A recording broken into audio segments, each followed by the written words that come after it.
So to kick off with, just wanted to highlight this. So the England Rugby Coaching and Refereeing Awards are the starting point, really, on the coaching and refereeing journey. If you you may have heard of it referred to in previous years as level 2. That language is kind of being phased out across all sports now. Sports are going away from those levels, but it's worthwhile to include here as a reference point. So there's two kind of routes that you could consider. We run the community route, which is the bulk of the game. Volunteer coaches in the community game across England would attend this. Probably about 3,000 coaches and about 1,000 referees a year do this. This course starts with, it's 2 days. Day 1 is in either October or November, and day 2 is after the end of the season in May and June.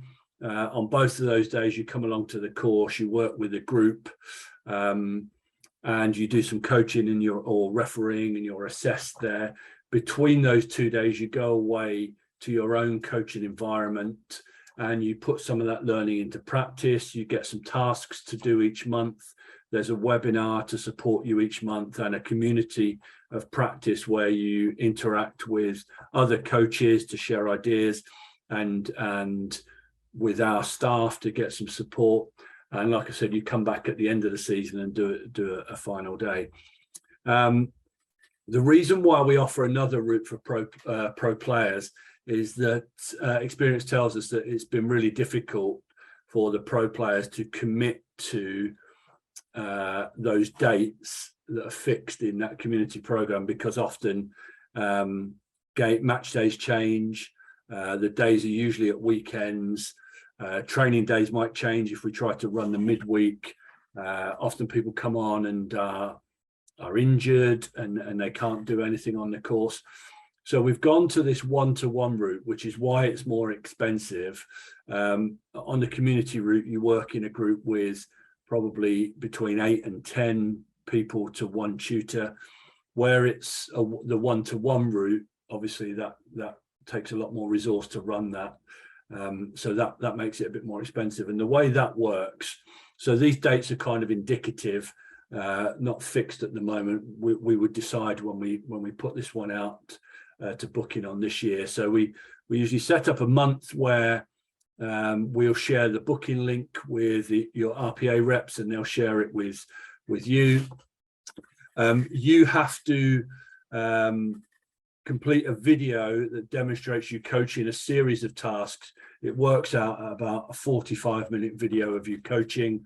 And what you're doing there is doing exactly the same task you would have done had you come on the course on the route above there and demonstrated your coaching that way.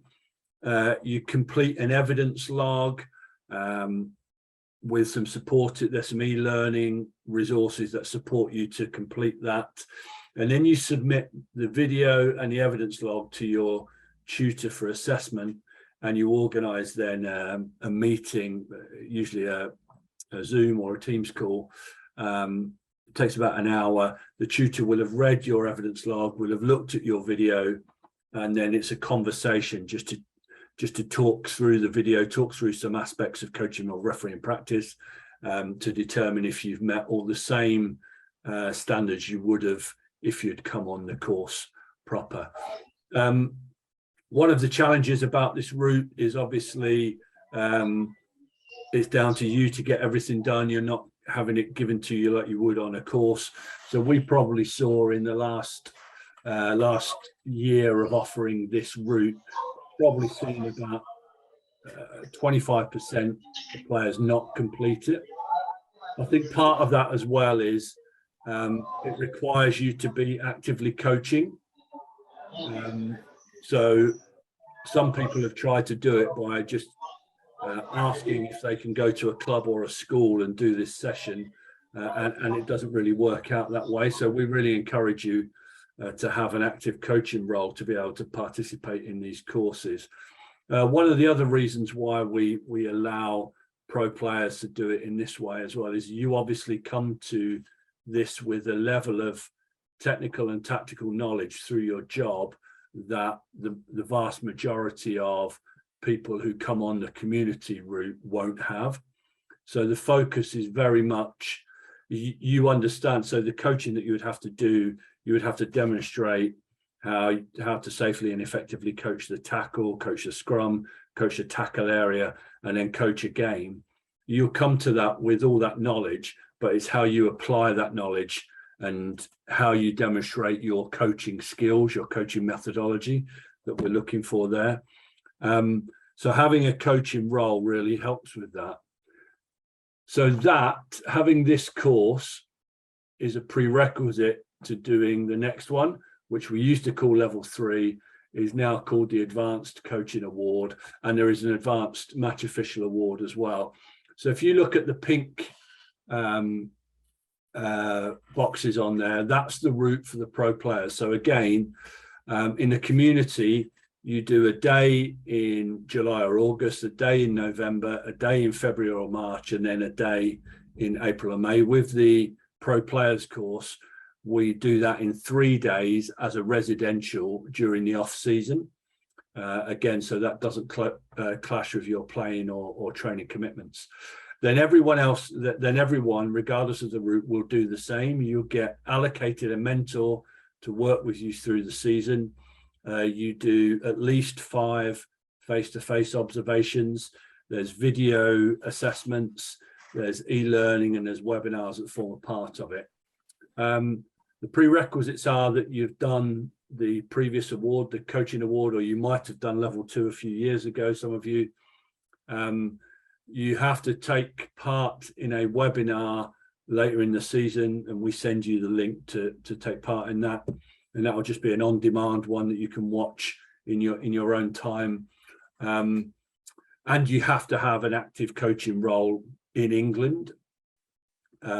That's so obviously in England, so we can get an assessor to you to work with you, but you can't do it without a coaching role that's going to be a season-long role, because we need to see you and you need to be assessed working with that same group of players for the whole year. So we can assess the progress you make as a coach, but also the progress you make with those players and how you move those players on.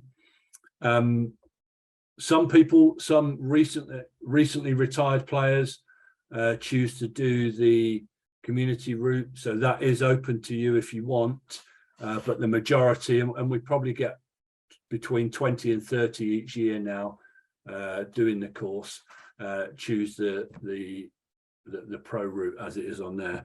If you are interested in the community route, you should just be aware that from next season, it's a 2-year course rather than a 1-year course. So you do the face-to-face work in year 1, and then you do the assessments in year 2 if you want to go on and be assessed. For the pro players, that's staying the same. You will do the whole course in 1 year.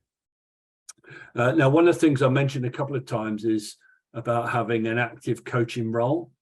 It's absolutely essential, as I said, for you to achieve, participate in that course, that you have a coaching role, that it's in England, and you're going to be working with them throughout the season.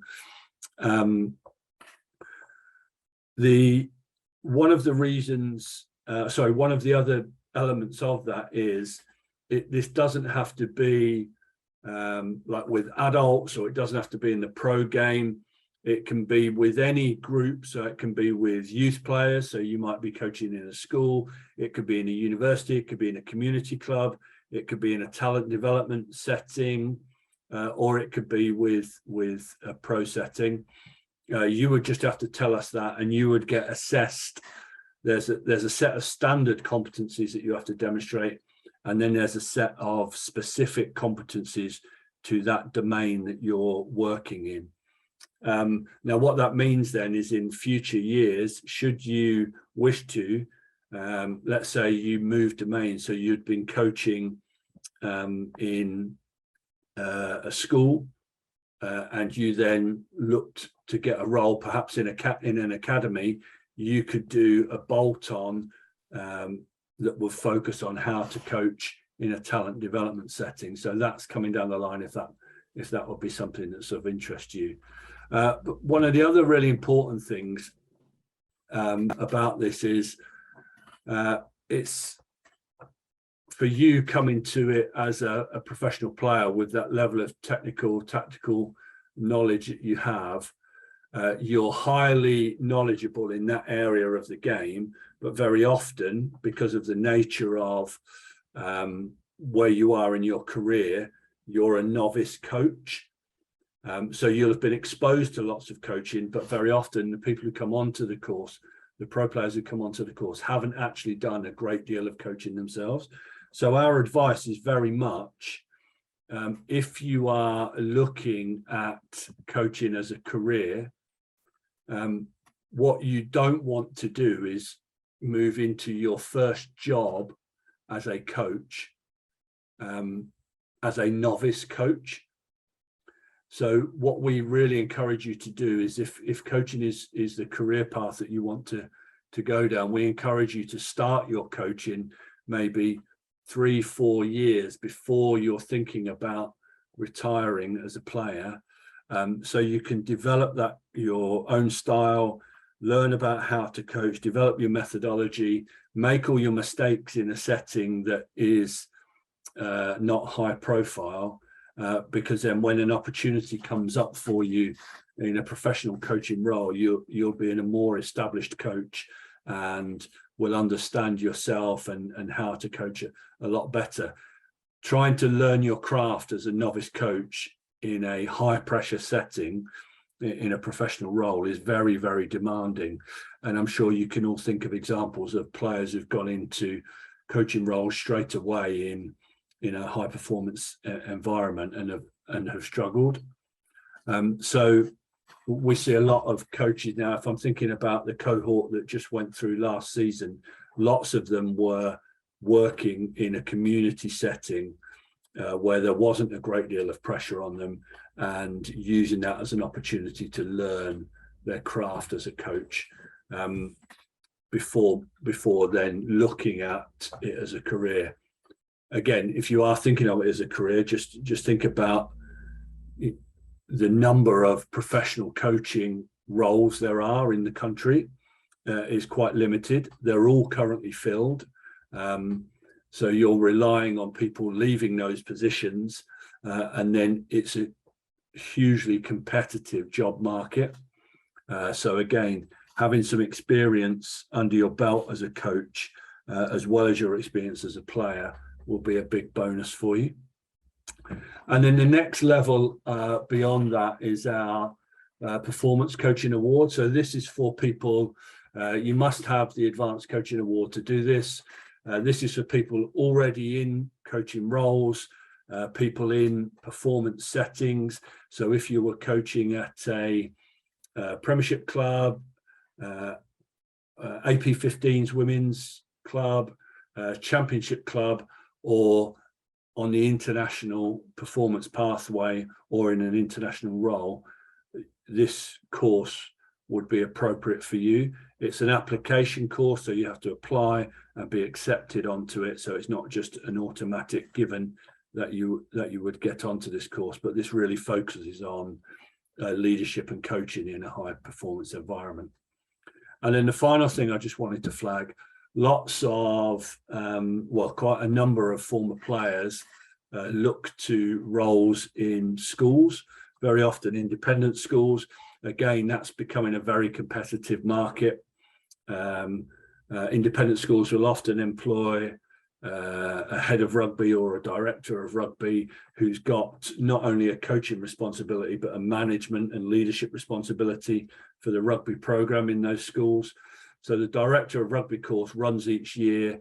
It's 2 weekends in a season, and that will give you an understanding of the leadership elements of a director of rugby role, which may or may not have, may or may not be of interest to you, but certainly is something worth considering if your chosen career path after playing is working in a school setting. That would give you a level of knowledge about what goes on in that environment, would be a good thing to have on your CV when applying for those jobs. And I just reiterate again, even in those type of environments now, they're looking for credibility as a coach, experience in coaching, not just a name. It's a very, as I said, it's a very competitive jobs market, and the more experience you've got and you're able to demonstrate as a coach, the more likely you are to pick up one of those roles, which sounds obvious, I know, but it's, as I said, you think about the number of vacant roles there are at the end of any season and the number of players finishing playing, looking for those jobs, far outnumbers the number of roles there are. So the better prepared you can be, the more likely you are to find a position such as that. So I'll finish there.